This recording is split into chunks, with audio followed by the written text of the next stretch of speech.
والصلاة والسلام على رسوله الكريم أما بعد فأعوذ بالله من الشيطان الرجيم بسم الله الرحمن الرحيم يا أيها الذين آمنوا اتقوا الله وذروا ما بقي من الربا إن كنتم مؤمنين فإن لم تفعلوا فأذنوا بحرب من الله ورسوله صدق الله العظيم۔ میرے محترم بزرگوں اور دوستوں، ابھی میں نے قرآن کریم کی ایک آیت تلاوت کی۔ اس آیت کے اندر اللہ تبارک و تعالی ارشاد فرماتے ہیں، اے ایمان والو اللہ سے ڈرو، سود مت کھاؤ اور جو کچھ بقایا ہے اس کو چھوڑ دو۔ اگر تم اس بات کو نہیں مانو گے تو اللہ تبارک و تعالی اور اس کے رسول صلی اللہ علیہ وسلم کی طرف سے اعلان جنگ کے لیے تیار ہو جاؤ۔ محترم حضرات، سود کھانا، سود لینا، سود دینا، سودی حساب لکھنا، سودی معاملات کرنا، سودی اسکیموں میں شرکت کرنا یا ان جیسے معاملات کے اندر ملوث ہونا قرآن و حدیث اور عقل انسانی کی روشنی میں حرام ہے۔ اس حرام کا ارتکاب کرنا اخلاقی، معاشی اور تمدنی نقصانات کا سبب اور قوموں کی تباہی و بربادی کا موجب ہے۔ برادران اسلام، آج مسلمانوں کے اندر ایک شکایت ہے کہ آخر سود لینے میں کیا نقصان ہے، جان کا بیمہ دینے میں کیا نقصان ہے، سودی کاروبار کرنے میں کیا نقصان ہے، آخر اس میں تو بڑا نفع ہوتا ہے۔ بڑے افسوس کے ساتھ کہنا پڑتا ہے کہ مسلمان آج اس جیسے سوالات کرتے ہیں۔ یاد رکھو مسلمانوں، آپ کو کوئی حق نہیں ہوتا ہے اس سوال کے پوچھنے میں، کیونکہ اللہ تبارک و تعالیٰ کی نظر میں اس فعل کو اللہ تعالیٰ نے منع کیا ہے، اور اللہ کے رسول صلی اللہ علیہ وسلم نے حجۃ الوداع کے موقع پر اللہ کے نبی صلی اللہ علیہ وسلم نے فرمایا، سود کو میں اپنے پاؤں تلے کچل دیتا ہوں، اور سب سے پہلے اپنے چچا عباس بن عبد المطلب رضی اللہ تعالی عنہ کے سود کو اللہ کے نبی صلی اللہ علیہ وسلم نے ختم کرایا۔ تو آئیے اس سود کے عنوان کے اوپر مکالمہ پیش کرنے جا رہے ہیں۔ امید کہ آپ بغور سماعت فرمائیں گے اور آپ لوگ خود بھی سود جیسی لعنت سے بچیں گے اور دوسروں کو بچانے کی کوشش کریں گے۔ قُوْ أَنفُسَكُمْ وَأَهْلِيكُمْ نَارًا۔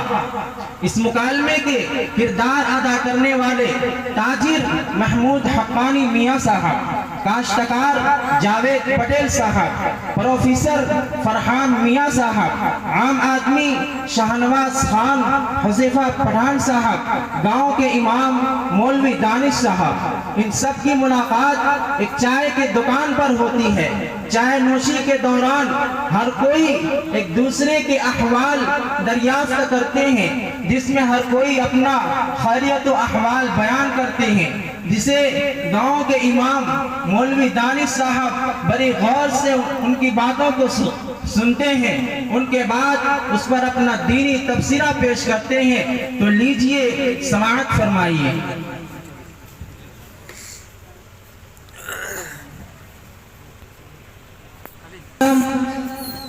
اللہ وبرکاتہ۔ وعلیکم السلام ورحمۃ اللہ وبرکاتہ۔ الحمدللہ میں بہت ہی مزے میں ہوں، کاروبار بھی بڑے زوروں پر ہے، روزانہ ہزاروں کا ٹن آور ہو رہا ہے۔ مزید خوشی کی بات یہ ہے کہ بندوں نے اپنے کاروبار کو ترقی دینے کے لیے سینٹرل بینک سے 50 لاکھ روپے لون اٹھایا ہے، جس پر ہر ماہ سود بھرنا پڑتا ہے، لیکن آمدنی اتنی ہے کہ سود بھری جانے والی رقم بہت معمولی ہے۔ کچھ دنوں پہلے ایک نیا مکان تمام جدید سہولتوں سے آراستہ تعمیر کیا، بڑے دھوم سے گھر بھرنے کی دوستوں احباب کو دعوت بھی دی تھی۔ تمام احباب دعوت کھا کر مکان دیکھ کر بڑے خوش ہوئے۔ سبھی نے میرے تاجرانہ ذہن اور عقل مندی کی داد دی۔ اسی سال میاں بی بی کے حج کا فارم بھی بھر دیا ہے۔ دعا کرو کہ نمبر نکل جائے تاکہ بیت اللہ کی زیارت اور حضور صلی اللہ علیہ وسلم کے در پر حاضری بھی ہو جائے۔ ظہور پٹیل، آپ اپنی بھی تو کچھ سنائیں۔ الحمدللہ، ویسے تو میری دوسرا مائک دو۔